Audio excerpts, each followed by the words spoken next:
Saat aku tertidur lelap di kamar kecilku di pinggiran Jakarta, ibuku menyelinap masuk dan menemukan buku harian rahasiaku yang penuh cerita tentang Lina, wanita yang kucinta.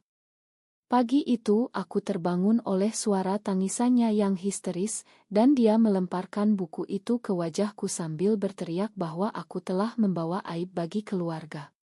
Hidupku sebagai lesbian yang selama ini kusembunyikan tiba-tiba terbongkar, dan itu menjadi awal dari badai yang mengubah segalanya.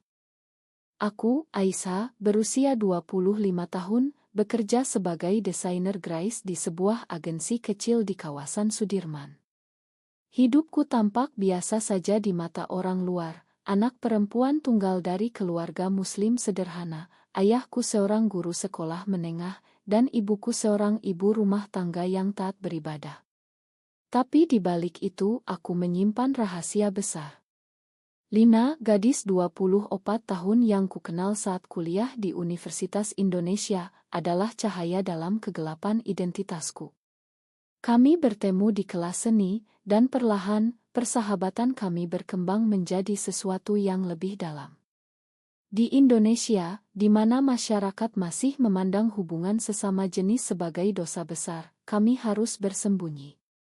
Pertemuan kami selalu di tempat tersembunyi, seperti taman kecil di belakang kampus atau kai-kai kecil di pinggir kota.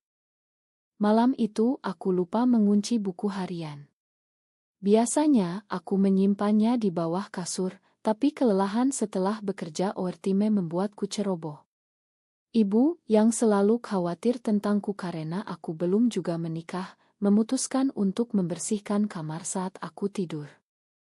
Dia menemukan buku itu, membacanya, dan dunia kami runtuh. Pagi harinya, ayah dipanggil masuk ke kamar. Matanya penuh kekecewaan, seperti melihat hantu. Aisyah, apa ini benar? Kamu dengan perempuan, tanyanya dengan suara gemetar. Aku tak bisa bohong lagi. Air mata mengalir, dan aku mengangguk. Itu adalah pengakuan pertama kalinya di depan keluarga. Reaksi mereka tak terduga. Ibu langsung menelepon ustaz di masjid dekat rumah, meminta bimbingan rohani. Ayah, yang biasanya tenang, marah besar dan mengatakan bahwa aku harus segera menikah dengan pria yang dia kenal, anak dari teman kerjanya. Ini penyakit, Aisyah. Bisa disembuhkan dengan pernikahan dan doa, katanya. Aku merasa dunia berputar. Bagaimana bisa mereka begitu cepat memutuskan nasibku? Lina yang kuhubungi segera setelah itu panik. Kita harus bertemu, Aisyah. Ini serius, katanya melalui pesan singkat. Kami bertemu di sebuah warung kopi kecil di Tanah Abang, jauh dari rumah. Lina memelukku erat, tapi matanya penuh ketakutan. Apa yang akan kita lakukan? Keluargamu konservatif sekali. Aku menceritakan semuanya. Lina, yang berasal dari keluarga lebih liberal di Bandung, tapi tetap saja, ayahnya seorang pengusaha yang mengharapkan anak perempuannya menikah dengan pria baik-baik. Aku tak mau kehilanganmu, katanya. Tapi di saat itu, aku merasakan retakan pertama. Apakah kami siap menghadapi ini? Sore itu saat pulang, ibu sudah menunggu dengan ustaz. Sesi pengobatan dimulai. Ustaz membaca ayat-ayat Al-Quran, meminta aku bertobat. Aku duduk diam, tapi hati berontak. Ini bukan penyakit, ini diriku. Malamnya aku tak bisa tidur, memikirkan Lina. Apakah ini awal akhir dari kami? Hari-hari berikutnya semakin berat. Di kantor aku tak bisa konsentrasi. Bosku, Bu Rina, memperhatikan dan bertanya apa yang salah. Aku bohong, bilang sedang sakit. Tapi rahasia itu mulai bocor. Saudara sepupuku, yang tinggal di rumah yang sama, mendengar perdebatan keluarga dan mulai bergosip. Aisyah suka cewek. Astagfirullah, katanya pada teman-temannya. Media sosial mulai ramai dengan rumor halus. Di Indonesia, di mana undang-undang tak secara eksplisit melarang tapi masyarakat dan agama membuatnya seperti neraka. Aku merasa dikejar-kejar. Lina menelepon setiap malam, tapi percakapan kami penuh ketegangan. Kita harus pindah ke Jakarta Selatan, mulai hidup baru, usulnya. Tapi aku tahu itu tak mudah. Keluargaku tak akan melepaskanku begitu saja. Suatu malam, ayah memanggilku ke ruang tamu. Aisyah, besok kamu bertemu dengan Andi. Dia anak baik, insinyur di Pertamina. Pernikahan ini akan menyelamatkanmu. Aku menolak keras. Ayah, aku tak bisa. Aku cinta Lina. Itu pertama kalinya aku menyebut nama Lina di depan mereka. Ibu menangis lagi, ayah memukul meja. Jangan sebut nama itu di rumah ini. Ini aib. Aku lari ke kamar, menangis. Lina yang kuhubungi, bilang dia akan datang besok untuk bicara dengan keluargaku. Aku tak takut, Aisyah. Kita hadapi bersama. Tapi aku tahu itu risiko besar. Di Indonesia, konfrontasi seperti ini bisa berakhir dengan kekerasan verbal atau lebih buruk. Malam itu aku berdoa bukan untuk berubah, tapi untuk kekuatan. Pagi harinya, Lina datang. Dia tampak tegar, mengenakan baju kurung sederhana untuk menghormati keluargaku. Ibu membuka pintu dengan wajah dingin. "Siapa kamu?" tanyanya. Lina memperkenalkan diri sebagai teman dekatku. Tapi ayah tahu. "Kamu Lina. Pergi dari sini. Jangan dekati anakku lagi." Lina tak mundur. "Pak, saya cinta Aisyah. Ini bukan pilihan, ini kami." Debat sengit terjadi. Ibu memanggil tetangga dan situasi memanas. Lina akhirnya pergi dengan air mata, tapi sebelum itu, dia berbisik padaku, "Kita tak bisa menyerah." Aku merasa hancur. Apakah ini harga yang harus kubayar untuk cinta? Konflik mulai meluas. Di kantor, rekan kerjaku mulai memandang aneh. Rumor telah menyebar melalui grup WhatsApp. Bu Rina memanggilku ke ruangannya. "Aisyah, aku dengar tentangmu. Aku dukung kamu, tapi hati-hati. Di sini banyak yang konservatif." Aku terkejut, tapi lega ada dukungan. Tapi di rumah, tekanan meningkat. Ayah mengunci ponselku, memantau setiap gerakku. Aku merasa seperti tahanan. Lina mengirim pesan melalui email kerja, "Kita bertemu di Bandung akhir pekan ini. Aku rindu kamu." Aku setuju, tapi hati penuh keraguan. Apakah ini langkah benar? Akhir pekan itu, aku bohong pada keluarga bahwa ada tugas kantor. Aku naik kereta ke Bandung, bertemu Lina di rumah kecilnya. Kami berpelukan lama, tapi percakapan berubah serius. "Aisyah, keluargamu tak akan berubah. Mungkin kita harus putus untuk sementara," katanya. Aku marah. "Tidak. Itu artinya mereka menang." Tapi Lina tampak lelah. "Aku tak mau kamu menderita karena aku." Itu adalah retakan kedua. Malam itu kami tidur terpisah, hati penuh konflik. Keesokan harinya, saat pulang, aku mendapat pesan dari ibu, "Kami tahu kamu bohong. Jangan pulang jika tak mau taat." Aku panik. Apa yang akan kulakukan sekarang? Aku memutuskan untuk pulang, tapi dengan hati yang berat. Saat tiba di rumah, ayah sudah menunggu dengan wajah marah. "Kamu kemana?" "Ke Bandung. Dengan perempuan itu." Aku tak bisa bohong lagi. "Ya, ayah. Aku cinta dia." Ayah memukul pintu, ibu menangis.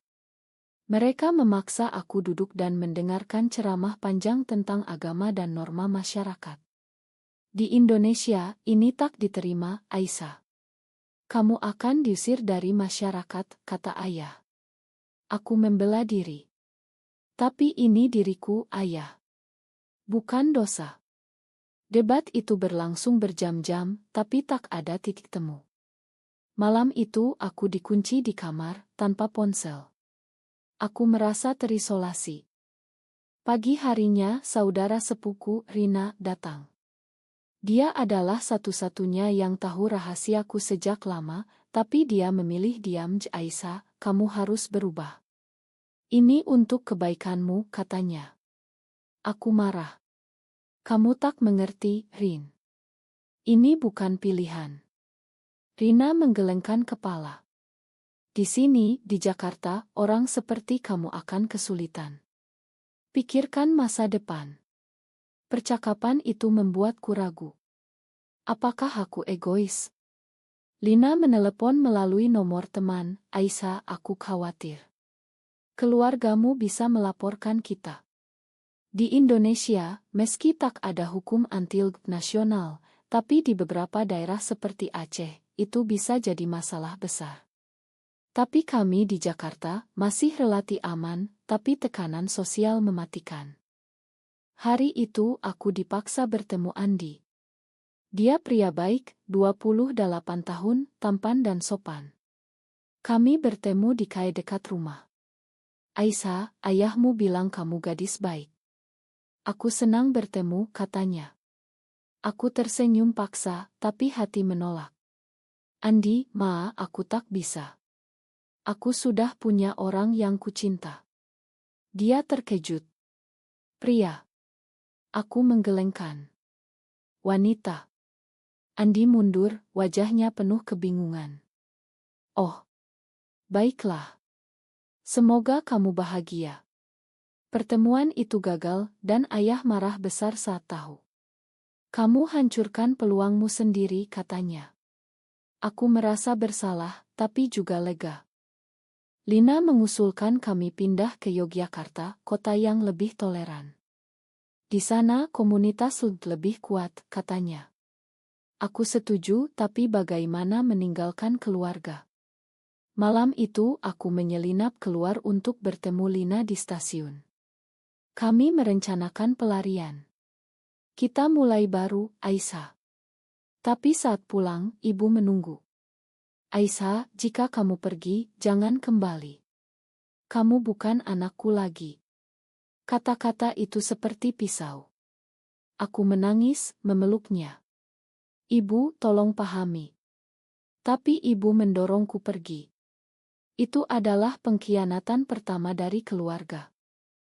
Di kantor, situasi memburuk. Rekan kerjaku yang mendengar rumor mulai menjauh.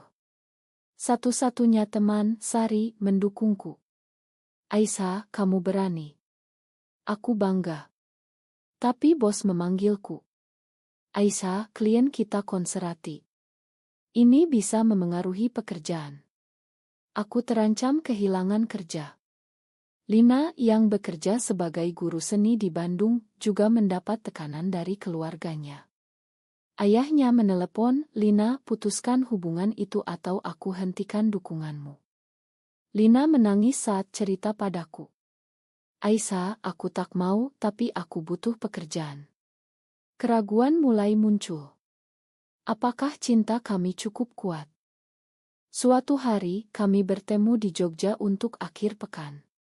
Di sana kami merasa bebas. Kami jalan-jalan di Malioboro, bergandengan tangan tanpa takut. Ini masa depan kita, kata Lina. Tapi saat malam, Lina mendapat pesan dari ibunya, kami sakit karena kamu. Lina ragu. Aisyah, mungkin kita harus istirahat. Aku marah. Ini pengkhianatan. Kami bertengkar hebat. Lina pergi pagi harinya, meninggalkanku sendirian. Aku pulang ke Jakarta dengan hati hancur. Di rumah, ayah bilang, lihat. Itu bukan cinta sejati. Aku tak percaya. Apakah ini akhir? Tekanan terus bertambah. Ibu mengajakku ke pengajian khusus untuk penyembuhan. Di sana Ustaz bercerita tentang dosa dan neraka. Aku duduk diam, tapi hati memberontak. Setelah itu, aku bertemu dengan komunitas LGBTI online. Mereka cerita pengalaman serupa. Kamu tak sendirian, Aisyah. Itu memberi harapan. Lina menelepon, minta maaf. Aku takut, tapi aku cinta kamu. Kami berdamai, tapi retakan ada. Ayah memaksa aku resik dari kerja jika tak berubah. Aku menolak. Ayah, ini hidupku. Dia marah, mengusirku. Aku packing barang dan pergi ke apartemen kecil di Jakarta Pusat, yang kusewa dengan tabungan. Lina datang membantu. Kita bersama sekarang. Tapi hidup mandiri sulit. Tagihan menumpuk dan tekanan sosial terus. Teman-teman lama menjauh. Di media sosial, aku mendapat hate comment. Lesbi, masuk neraka. Aku blokir mereka, tapi luka dalam. Malam itu, Lina bilang, mungkin kita harus publik. Biar masyarakat terbiasa. Aku ragu. Di Indonesia, aktis sering diancam. Tapi kami setuju mencoba. Kami posting foto bersama di Instagram, dengan caption cinta tak kenal gender. Reaksi campur. Beberapa dukung, banyak hujat. Keluarga Lina marah, memutus hubungan. Kamu memilih dia daripada kami, kata ayahnya. Lina menangis. Itu harga yang dia bayar. Konflik mencapai puncak saat demo anti-LGBT di Jakarta. Kami tak ikut, tapi berita membuat kami takut. Aisyah, apa kita salah? Tanya Lina. Aku peluk dia. Tidak, ini perjuangan. Tapi di hati, aku bertanya-tanya. Apakah semua pengorbanan ini worth it? Hidup di apartemen kecil itu seperti mimpi buruk yang manis. Aku dan Lina akhirnya bersama, tapi bayang-bayang masa lalu menghantui. Setiap pagi, aku cek ponsel, takut ada pesan dari keluarga. Ayah tak pernah hubungi lagi, ibu sesekali kirim pesan doa. Kembalilah, Aisyah. Allah ampuni. Aku baca, tapi tak balas. Lina juga sama. Keluarganya di Bandung memblokir nomornya. Mereka pikir aku hilang, katanya dengan sedih. Kami saling dukung, tapi luka dalam tak sembuh cepat. Di kerja baru, aku dapat posisi relance. Tapi klien sering tanya latar belakang. Kamu yang di berita itu, tanya satu klien. Aku bohong, tapi hati gelisah. Lina kehilangan pekerjaan sebagai guru karena rumor. Sekolah tak mau guru seperti aku, katanya. Kami berjuang finansial. Malam-malam kami bicara masa depan. Mungkin kita pindah ke Bali, lebih terbuka, usul Lina. Tapi biaya tinggi. Konflik internal muncul. Aku mulai salahkan diri. Mungkin jika aku tak ceroboh dengan buku harian. Lina hentikan. Ini takdir kita. Suatu hari, saudara sepupu Rina datang ke apartemen. Aisyah, ibu sakit. Karena kamu. Aku terkejut. Sakit apa? Depresi. Dia tak makan. Aku panik. Lina dorong aku pergi. Pergilah, rekonsiliasi. Aku ke rumah, ibu tampak lemah. Aisyah, kenapa kamu pilih jalan ini? Tanyanya. Aku jelaskan. Ibu, ini diriku. Kami bicara panjang, air mata mengalir. Ayah tak mau lihat aku. Pergi jika tak berubah.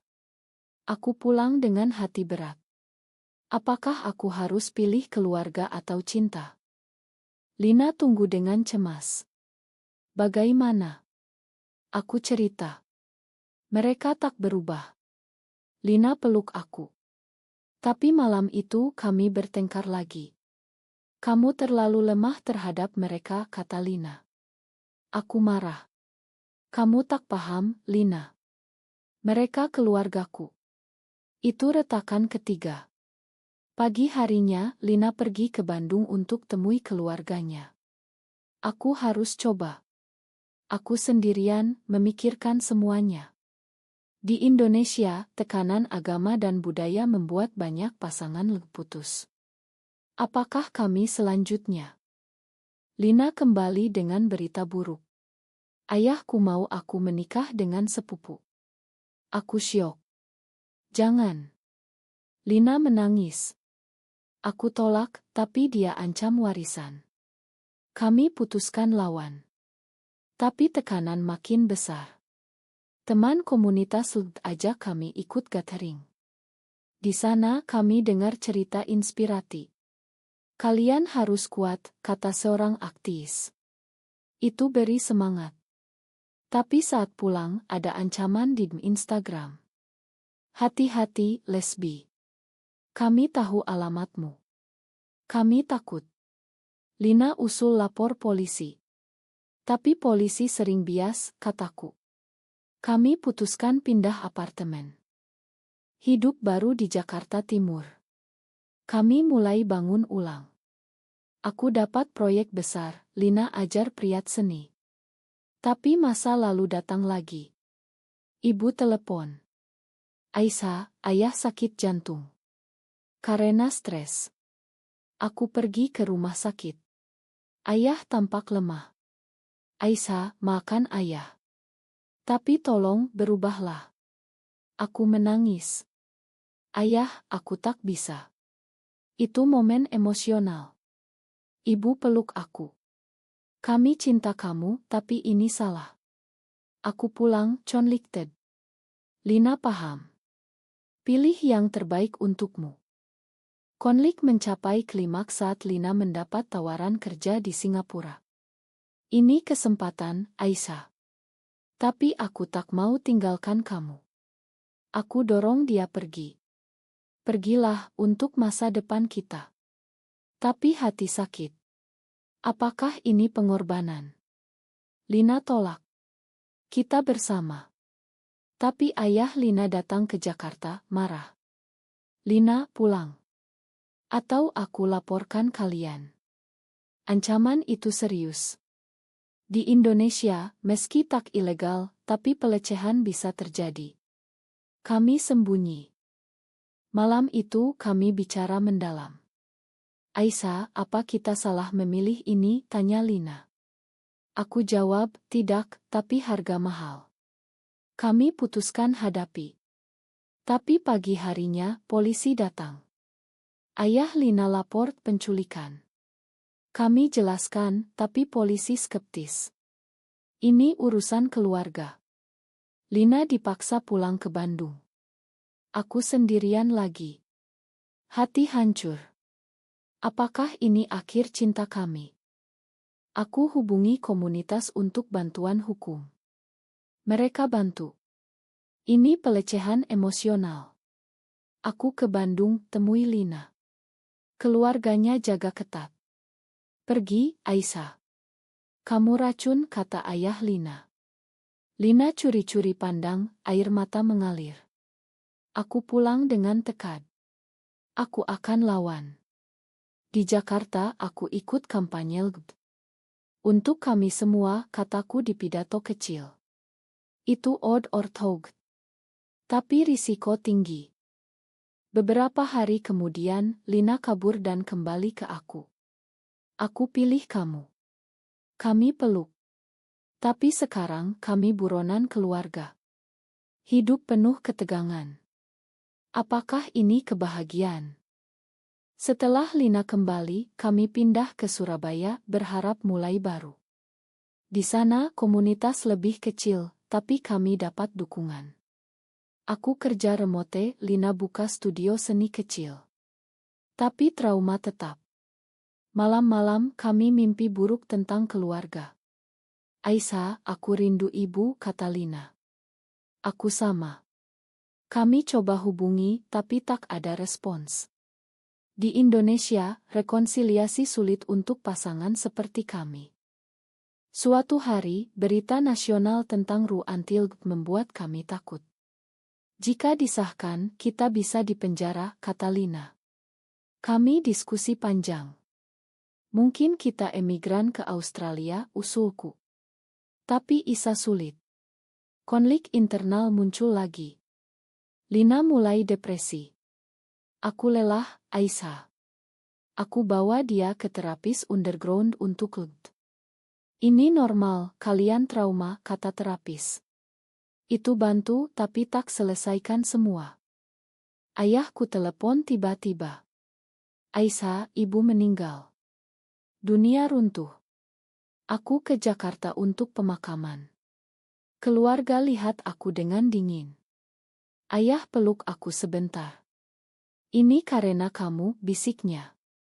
Aku hancur. Apakah aku penyebab? Lina tak bisa datang, takut. Setelah pemakaman, ayah bicara. Pulanglah, tinggalkan itu. Aku tolak. Ayah, ibu pasti ingin aku bahagia. Kami bertengkar lagi. Aku pulang ke Surabaya dengan rasa bersalah. Lina dukung. Bukan salahmu. Tapi aku ragu. Mungkin jika aku taat, ibu masih hidup. Depresi menyerang. Lina rawat aku. Kita kuat bersama. Tapi tekanan masyarakat terus. Di Surabaya tetangga mulai curiga. Dua wanita tinggal bersama. Aneh. Kami hati-hati. Suatu malam ada demo di depan rumah. Pergi, lesbi. Kami takut. Kami pindah lagi ke Denpasar, Bali. Di sana lebih toleran karena turis. Hidup di Bali seperti napas segar. Kami jalan bebas, tapi masa lalu menghantui. Lina mendapat pesan dari saudaranya. Ayah sakit, kembalilah. Lina ragu. Aisyah, aku harus pergi. Aku setuju, tapi takut kehilangan. Lina ke Bandung. Beberapa hari, tak ada kabar. Aku panik. Akhirnya, pesan datang, Ma, Aisyah. Aku harus menikah untuk selamatkan keluarga. Pengkhianatan terbesar. Aku hancur. Lina pilih keluarga daripada kami. Aku sendirian di Bali. Depresi mendalam. Aku ikut komunitas, cerita pengalaman. Banyak yang seperti kamu, kata mereka. Itu bantu. Aku mulai tulis blog anonim tentang perjuangan lesbian di Indonesia. Respons positif dari banyak orang. Terima kasih, kamu beri harapan. Itu odd or thought. Tapi hati masih sakit. Beberapa bulan kemudian, Lina hubungi. Aisyah, Ma. Pernikahan dibatalkan. Aku tak bisa. Aku marah. Kamu khianati aku. Kami bicara panjang melalui telepon. Lina jelaskan tekanan. Ayah ancam bunuh diri. Aku paham, tapi luka dalam. Kita coba lagi, tanyanya. Aku ragu. Apakah bisa percaya lagi? Akhirnya kami bertemu di Jakarta. Lina tampak kurus. Aku salah, Aisyah. Kami peluk, tapi ada jarak. Kami putuskan mulai lambat. Tapi masyarakat berubah. Until ditolak, beri harapan. Kami ikut kampanye. Untuk masa depan, kata Lina. Tapi keluarga masih jauh. Ayahku kirim pesan, aku rindu kamu. Itu langkah kecil.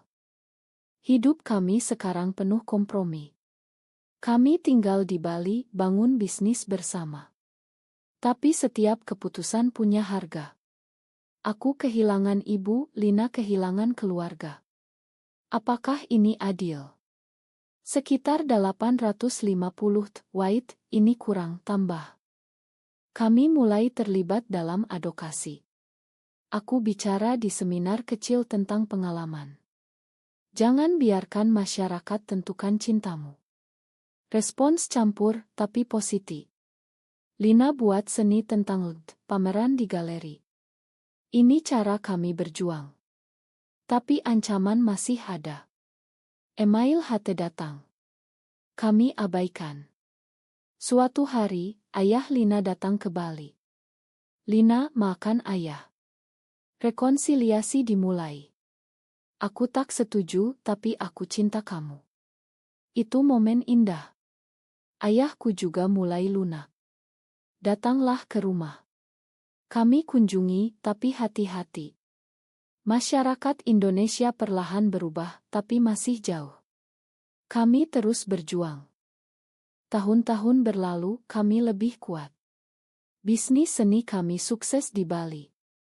Turis suka karya Lina tentang identitas. Aku tulis buku tentang pengalaman, terbit anonim. Ini untuk mereka yang sembunyi, kataku. Tapi konflik tak hilang. Saat pandemi, kami terisolasi, tapi saling dukung. Keluarga mulai terima. Ayahku kunjungi Bali. Aisyah, aku salah. Ma. Kami peluk. Ibu Lina juga datang. Kalian bahagia, itu cukup. Rekonsiliasi lambat, tapi nyata. Tapi masyarakat masih tantang. Berita tentang kekerasan terhadap LGBT membuat kami waspada. Kami ikut organisasi hak asasi. Perubahan dimulai dari kita, kata Lina. Aku setuju. Hidup kami sekarang campur suka duka. Kami punya teman, komunitas. Tapi ingat harga, kehilangan, pengkhianatan, luka. Apakah worth it? Ya, karena kami bebas. Suatu hari, kami adopsi anjing sebagai anak. Ini keluarga kita, kata Lina. Kami bahagia. Tapi pertanyaan muncul, apakah pilihan kami benar? Di Indonesia, di mana tradisi kuat, cinta seperti kami masih kontroversial. Kami terus maju, tapi dengan bekas luka. Kini, melihat kembali, dari malam itu saat ibu temukan buku harian, sampai sekarang. Semua keputusan punya konsekuensi. Kami pilih cinta, bayar dengan air mata. Tapi kami tumbuh. Lina peluk aku. Tak ada penyesalan. Aku angguk. Tapi di hati, pertanyaan tetap, apakah mencinta sesama jenis di masyarakat konservatif seperti Indonesia selalu berakhir dengan pengorbanan besar, atau bisakah ada harmoni tanpa kehilangan? Apakah keputusan Aisyah dan Lina untuk mempertahankan cinta mereka meskipun menghadapi penolakan keluarga dan masyarakat adalah pilihan yang benar, atau seharusnya mereka mengorbankan identitas diri demi menjaga kedamaian keluarga?